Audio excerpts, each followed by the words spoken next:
श्री कृष्ण ने गीता में कहा है, आत्मा किसी काल में न तो चलती है और न ही मरती है, उत्पन्न होकर फिर होने वाली ही है, क्योंकि ये अजन्मा, नित्य, अनातन और पुरातन है। जय श्री गणेश दोस्तों, सुनहरी संस्कृति चैनल पर आपका एक बार फिर से स्वागत है। हिंदू धर्म में महापुराण माने गए गरुड़ पुराण में जीवन मृत्यु के साथ साथ आत्मा के सफर के बारे में बताया गया है। इस पुराण में भगवान विष्णु और उनके वाहन पक्षीराज गरुड़ के बीच हुई वार्ता का उल्लेख किया गया है, जिसमें भगवान जन्म मृत्यु, पाप पुण्य, स्वर्ग नरक आदि के रहस्यों को उजागर करते हैं। गरुड़ पुराण में बताया गया है कि व्यक्ति के शरीर से प्राण कैसे निकलते हैं। इसके अलावा मरने के बाद आत्मा का सफर कैसा होता है, उसे स्वर्ग या नर्क या कहां पर जगह मिलती है। इस ग्रंथ में भगवान विष्णु ने अपने वाहन गरुड़ को मृत्यु से संबंधित अनेक गुप्त बातें बताई हैं। मृत्यु के बाद आत्मा यमलोक तक किस प्रकार जाती है, इसका विस्तृत वर्णन भी गरुड़ पुराण में किया गया है।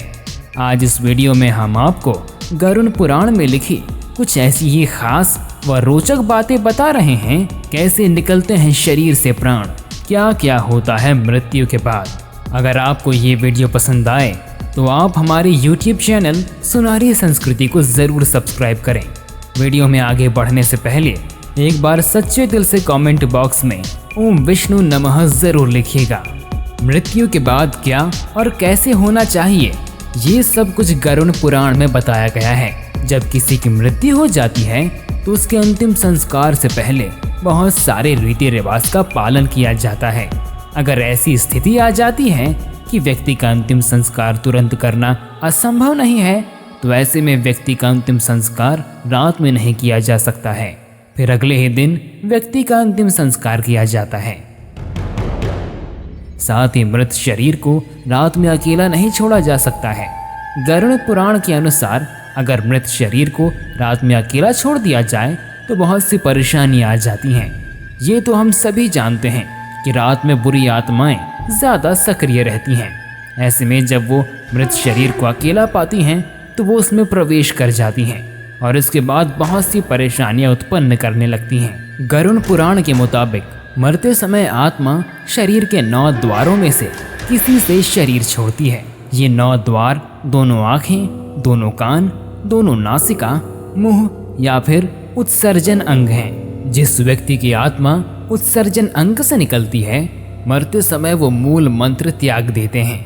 हालांकि गरुड़ पुराण में इस तरह से प्राण का त्यागना अच्छा नहीं माना जाता। उत्सर्जन अंग से प्राण उस व्यक्ति के निकलते हैं जो जीवन भर सिर्फ अपने और अपने परिवार के लिए ही सोचता है, जन कल्याण नहीं करता, सिर्फ धन अर्जित करने में ही लगा रहता है, काम वासना में लगा रहता है। ऐसे लोग जब मृत्यु के समय यमदूतों को देखते हैं तो घबरा जाते हैं और उनके प्राण नीचे की ओर सरकने लगते हैं। इसके बाद प्राण वायु नीचे के मार्ग से निकल जाती है। इस तरह की मृत्यु पापी व्यक्ति की मानी जाती है। शास्त्रों में बताया गया है कि नासिका से प्राणों का निकलना बहुत ही शुभ माना जाता है। गरुड़ पुराण के मुताबिक इस तरह से उन्हीं लोगों के प्राण निकलते हैं जिन्होंने परिवार में रहते हुए सारे फर्ज निभाए हों और मन को वैरागी भी बना लिया हो। गरुड़ पुराण के अनुसार जिस मनुष्य की मृत्यु होने वाली होती है वो बोलना चाहता है लेकिन बोल नहीं पाता। अंत समय में उसकी सभी इंद्रियां, बोलने, सुनने आदि की शक्ति नष्ट हो जाती है और वो हिल डुल भी नहीं पाता।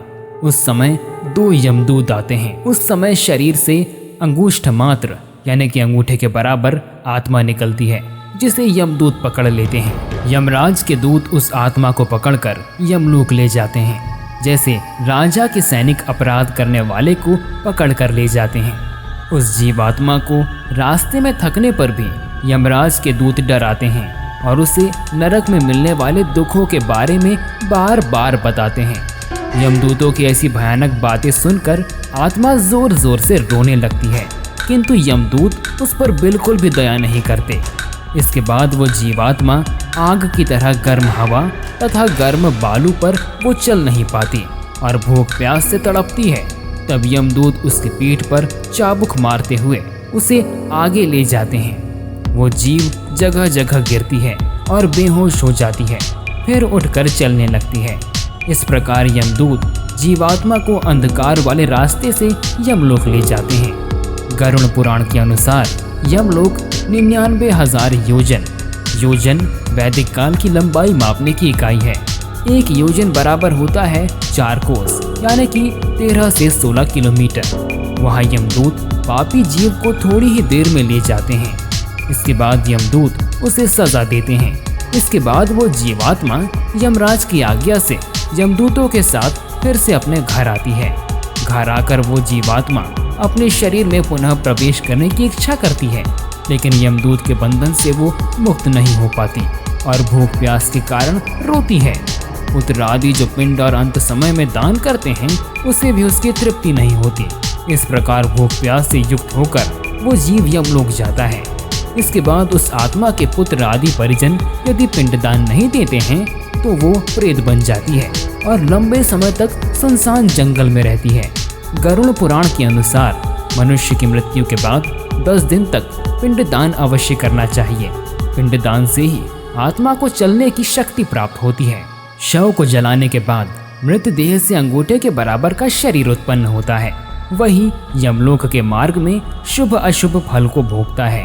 पहले दिन पिंडदान से मूर्धा यानी कि सिर, दूसरे दिन से गर्दन और कंधे, तीसरे दिन से हृदय, चौथे दिन के पिंड से पीठ, पांचवें दिन से नाभि, छठे और सातवें दिन से कमर और नीचे का भाग, आठवें दिन से पैर, 9वें और 10वें दिन से भूख प्यास आदि उत्पन्न होती है। यमदूतों द्वारा 13वें दिन आत्मा को पकड़ लिया जाता है, जिसके बाद वो भूख प्यास से तड़पती हुई यमलोक तक अकेली ही जाती है।